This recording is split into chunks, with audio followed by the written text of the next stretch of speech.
दोस्तों, स्कूल वैसे तो शिक्षा के मंदिर के नाम से जाना जाता है, पर नकारात्मक ऊर्जाएं कब कहां घेरा कर जाए किसे पता।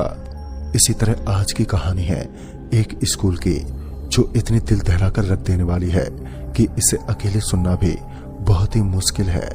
तो आइए जानते हैं इस स्कूल की खौफनाक कहानी। हेलो दोस्तों, मेरा नाम सुमित है। मैं आज आपको अपने स्कूल की एक सच्ची और अनसुलझी घटना बताऊंगा। स्कूल के लोग और सारे स्टूडेंट की एक समय जान निकल गई थी, क्योंकि एक समय मेरे स्कूल में इतनी खौफनाक चीजें होने लगी जिसके बारे में कोई सोच भी नहीं सकता। यह वाकया पिछले लॉकडाउन से कुछ महीने पहले का ही है। यह स्कूल जब बना था उससे पहले इतना बड़ा और शानदार दूसरा कोई स्कूल आसपास के इलाके में नहीं था। यह स्कूल सन 2017 में ही बना था। इस स्कूल के निर्माण के बाद काफी स्टूडेंट ने यहाँ दाखिला लिया था और उनमें से एक मैं भी था। स्कूल के शुरुआती दिन काफी अच्छे रहे। मैं उस समय 8वीं कक्षा में पढ़ता था और शुरू के दिनों में सब कुछ ठीक था, पर एक दिन जो हुआ उसने सबको अंदर से हिलाकर रख दिया। एक दिन की बात है, 9वीं क्लास के 2 लड़के ऊपर टेरेस पर गए थे। दोनों शायद घूम रहे थे और उन दोनों में से ही एक लड़का नीचे उतर रहा था। वो अभी सीढ़ियों पर ही था कि उसने एक चीख सुनी। ये चीख शायद उसी के दोस्त की थी। वो जब ऊपर गया तो उसने पाया कि उसका दोस्त टेरेस पर नहीं है और वो टेरेस से नीचे कूद चुका है। फिर वो भागता हुआ नीचे पहुंचा और नीचे एक बड़ी सी भीड़ लगी हुई थी। उसने स्कूल के प्रिंसिपल और एडवोकेट को सारी बातें बताई। स्कूल की छत पर वॉल्स भी लगे थे, जिसके कारण छत से नीचे गलती से गिरना नामुमकिन था। या तो उस लड़के ने खुदकुशी की या फिर मस्ती करते हुए वो नीचे गिर पड़ा। उसके दोस्त ने बताया कि जब वो दोनों टहल रहे थे तब उसका दोस्त नॉर्मल था। वो तो उस समय बड़े अच्छे मूड में था। उसने अपने दोस्त को कहा भी था कि मैं थोड़ी देर में आता हूँ अपना टिफिन खत्म करके।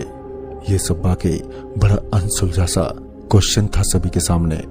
इस घटना के बाद लड़कों को अकेले टेरेस पर जाने के लिए मना कर दिया गया। इस किस्से को बीते 2 हफ्ते बीत चुके थे और एक बार फिर सब थोड़ा ठीक था, लेकिन अब कुछ इससे भी बुरा घटने वाला था। एक दोपहर की बात है, एक लड़का टॉयलेट के ही ऊपर वाले पाइप से गर्दन के बल लटक गया, जो बहुत ही दिल दहला देने वाला था। स्कूल वालों और हम में से किसी को भी समझ में नहीं आया कि ये क्या हुआ। लड़का 10वीं कक्षा में था और इसी तरह अगले 1 महीने में 3 बच्चे स्कूल में ही मर गए। इनकी मौत इतनी रहस्यमय होती थी कि कोई समझ नहीं पाता था। पेरेंट्स भी अब स्कूल के ऊपर गुस्सा थे। ये तो खैर कुछ भी नहीं था और अब आगे जो होने वाला था इसके लिए सबको तैयार रहना था। अब स्कूल में बड़ी अजीब अजीब और डरावनी चीजें होने लगी, जैसे कि स्कूल की घंटी छुट्टी से पहले ही अपने आप बजने लगती। जो बच्चे मर चुके होते बावजूद उसके रजिस्टर में उनकी प्रेजेंटी होती। हमें क्लासरूम में ऐसा लगता जैसे खाली बेंच पर भी हलचल और उठापटक हो रही है। ये सब महसूस कर पाना काफी मुश्किल था। स्कूल वाले भी काफी परेशान थे। अब इनकी दहशत एग्जाम के समय ज्यादा बढ़ने लगी थी, क्योंकि एग्जाम के समय 8वीं से 10वीं तक के बच्चों का एक्स्ट्रा क्लास होती थी और 10वीं वाले बच्चे अपनी असाइनमेंट भी स्कूल के आखिरी कॉरिडोर वाले लाइब्रेरी में बैठकर किया करते थे, क्योंकि उनका वही एक कोना था। इसी तरह एक शाम करीब 4 बजे हमारी क्लास खत्म हुई। क्लास खत्म होने के बाद जब सभी लोग मेन ग्रिल को खोलने गए तो हमने पाया कि वो ग्रिल बाहर से बंद है। इस वक्त स्कूल में गिने चुने स्टूडेंट और कुछ स्टाफ मेंबर वहां पर मौजूद थे। तब आखिर बाहर से किसने ताला मारा होगा? टीचर्स को लगा कि हो सकता है शायद वॉचमैन ने दरवाजा गलती से बंद कर दिया हो। वैसे उसे ये बताया गया था कि एक्स्ट्रा क्लास चलने वाली है और उसे ये अच्छे से पता भी था। फिर नील सर ने जब वॉचमैन को फोन लगाया और उससे कहा कि तुमने बाहर से ताला क्यों मारा है, इस पर उसने कहा अरे साहब, आपको बताया तो था कि मेरी तबीयत सही नहीं चल रही है, जिस कारण मैं 4-5 दिन नहीं आऊंगा। तब सभी को याद आ गया कि आज तो वॉचमैन आया ही नहीं था, बल्कि खुद हम ही लोगों ने ये जिम्मेदारी ली थी कि जब हमारा क्लास और 10वीं वालों की पढ़ाई खत्म होगी तो ऑफिस और कॉरिडोर में ताला मार देंगे। अब हम लोग काफी ज्यादा हैरान थे कि आखिर ये क्या हुआ था। शाम भी ढलने की कगार पर थी और नेटवर्क गायब थे। वैसे भी हमारे साथ टीचर्स थे, जिस वजह से किसी को ज्यादा घबराने की जरूरत नहीं थी। हम लोगों को टीचर्स ने कहा कि आप लोग ऊपर वाले फ्लोर पर ही रहें, तब तक वो कुछ करते हैं। टीचर्स ने लगातार पेरेंट्स या किसी को फोन करने की कोशिश की, पर कोई फायदा नहीं हुआ। हम लोग ऊपर ही इसी तरह इंतजार करते रहे। अब शाम रात में बदल रही थी, क्योंकि सबसे ऊपर वाली खिड़की से बाहर का नजारा अब थोड़ा अंधेरे में परिवर्तित हो रहा था। स्कूल के कमरों की लाइट्स जल रही थी, बस इसी कारण अंदर से थोड़ा बेहतर लग रहा था। लेकिन ये भी बस कुछ ही पल की राहत थी। फिर थोड़ी देर में नीचे मौजूद स्टाफ और टीचर्स ऊपर आ गए और उन्होंने कहा कि कैंटीन से उनके लिए खाने की व्यवस्था हो जाएगी। तब तक सब एक ही क्लासरूम में बैठे रहे, वो कुछ देखते हैं। इतना कहने की ही देरी थी कि पूरे स्कूल की लाइट अचानक से गायब हो गई। अब डर का असली खेल शुरू हो रहा था। हम लोग क्लासरूम में बैठे थे और टीचर्स ने कहा था कि वो नीचे कंपार्टमेंट वाले दरवाजे को तोड़ने की कोशिश करने जा रहे हैं। उनके जाने के बाद हम कुछ स्टूडेंट्स क्लासरूम में बैठे रहे। आधा घंटा बीत गया, पर लाइट और टीचर्स दोनों का ही कोई अता पता नहीं था। तभी पता नहीं हमें क्या सूझा कि हम लोग इस खतरनाक समय को भी मजे के तौर पर लेने लगे।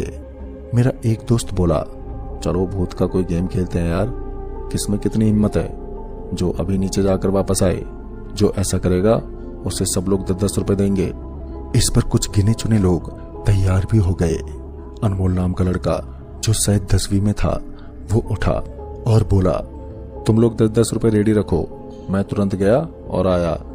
इतना कहकर वो क्लास से निकलता हुआ नीचे चला गया। सबके मन में रोमांच था और उस वक्त शाम के 7 बज रहे थे। 20 मिनट बीत जाने के बाद भी अनमोल नहीं लौटा। इस पर 2-4 लोग क्लास से बाहर निकलने की सोच रहे थे और वो लोग बाहर आकर अनमोल को लगातार आवाज देने लगे, पर आवाज देने पर कोई फर्क नहीं पड़ा। वो लोग अभी पीछे मुड़े ही थे कि हल्की सिसकियां लेता हुआ उन्हें उनका नाम सुनाई दिया। पीछे जिसने नाम लिया था वो कोई और नहीं बल्कि अनमोल था। क्लास के सभी लोग उसे देखकर हैरान रह गए, क्योंकि अभी जब सबने नीचे टॉर्च मारी थी तब अनमोल का कुछ अता पता नहीं था। पर अचानक से बिजली की रफ्तार से अनमोल कैसे हाजिर हो गया। पर वो इस बार बेंच पर आकर एक कोने में चुपचाप बैठ गया। सबको थोड़ा अजीब लगा, क्योंकि इतना बड़बड़ करने वाला लड़का अचानक इतना शांत कैसे हो गया। पर सच्चाई तो कुछ और ही थी। उसने 10 रुपए भी किसी से नहीं मांगे। फिर इसके बाद सब बातचीत में व्यस्त हो गए, पर तभी एक आवाज ने सबकी हालत खराब कर दी। बाहर से हमने एक आवाज सुनी, बचाओ बचाओ। ये आवाज बहुत गहरी और खौफ से भरी थी। तभी एक लड़का दरवाजे तक पहुंचा तो हमने देखा ये तो अनमोल था। फिर अभी जो थोड़ी देर पहले यहाँ पर था वो कौन था। हम लोगों ने जब उस कोने में नजर घुमाई तो पाए कि वो कोना तो खाली है। मतलब ये सब क्या था फिर, क्योंकि एक साथ इतने लोगों को तो वहम नहीं हो सकता था और सभी लोग काफी घबराए हुए थे। लेकिन उस कोने के जो ऊपर एक ट्यूबलाइट लगी थी वो अब हल्की हल्की बंद चालू हो रही थी, जिससे दीवार पर एक परछाई बन रही थी। ऐसा लग रहा था जैसे कोने में सच में कोई बैठा हो, पर असल में वहां पर कोई भी नहीं था।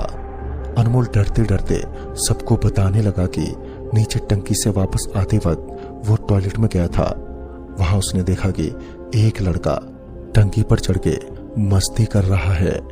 अचानक से टंकी से बंधे रस्सी में वो लड़का फंस गया और फिर उसका गला उसमें अटक गया।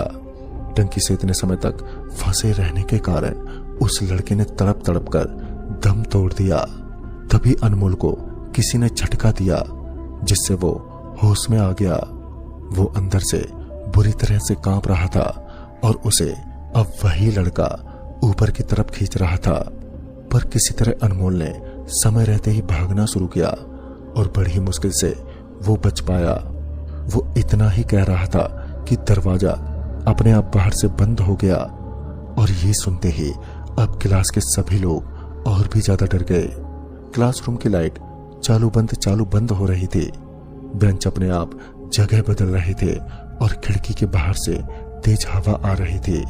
बहुत ही कोहरा अंधेरा था जिस कारण एक दूसरे को भी देखना बहुत मुश्किल हो गया था। तभी हमने देखा कि क्लासरूम के अल्बेस्टर पर एक लड़का सिसक रहा है। वो किसी छिपकली के जैसा सिसक रहा था और तो और पता नहीं कैसे उसका चेहरा चमक रहा था जिसको हमने अपनी खुली आंखों से देखा था। फिर हम दरवाजे को खोलने की कोशिश करने लगे पर दरवाजा तो जैसे खुलने का नाम ही नहीं ले रहा था और उस वक्त लाइट भी नहीं थी और बावजूद इसके कमरे का पंखा घूम रहा था। वो डरावना सा दिखने वाला लड़का कभी गायब हो जाता तो कभी कहीं पर बैठा दिखता। तभी दरवाजे पर जोरों से खटखटाहट होने लगी। सबने हिम्मत करके दरवाजे को पुल किया और तब कहीं जाकर वो दरवाजा खुला। तभी हमने पाया कि दरवाजे के बाहर हमारे पेरेंट्स और टीचर्स थे जिन्हें देखकर हमें राहत मिली। टीचर्स ने भी बताया जब वो सभी नीचे ऑफिस में बैठे डिस्कस कर रहे थे कि तभी उन्हें दरवाजे पर किसी के होने का एहसास हुआ और उन्हें ऐसा लगा कि जैसे कि दरवाजा किसी ने लॉक कर दिया हो। वो लोग जब दरवाजे पर पहुंचे तो वाकई दरवाजा पूरी तरह से लॉक था। वो लोग भी काफी समय तक बंद रहे पर पेरेंट्स की चिंता बढ़ रही थी और इसी वजह से एक आदमी के फोन पर किसी का फोन लगा जो कि सबकी खुशकिस्मती थी। उन्होंने फोन पर सब कुछ बताया। उसके बाद बाहर के लोगों ने उस ग्रिल का ताला बड़ी मुश्किल से तोड़ा और तब जाकर सबकी सांस में सांस आई। तो दोस्तों ये तो थी मेरी स्कूल में घटी एक घटना जो वाकई आज भी हमें डरा देती है। इस किस्से के बाद स्कूल में हवन वगैरह भी हुआ था क्योंकि पंडित जी और दूसरों के मुताबिक वो स्कूल गलत दिशा में और गलत जमीन पर बना था। कुछ घटना के बाद माहौल अपवित्र हो गया था। हवन वगैरह के बाद अब ऐसी कोई समस्या नहीं हुई पर फिर भी डर तो अभी भी बना ही रहता है। पर आज भी हम शुक्र मानते हैं कि समय रहते ही सब कुछ ठीक हो गया, वरना न जाने हमारा क्या हो जाता। तो दोस्तों इस कहानी में बस इतना है।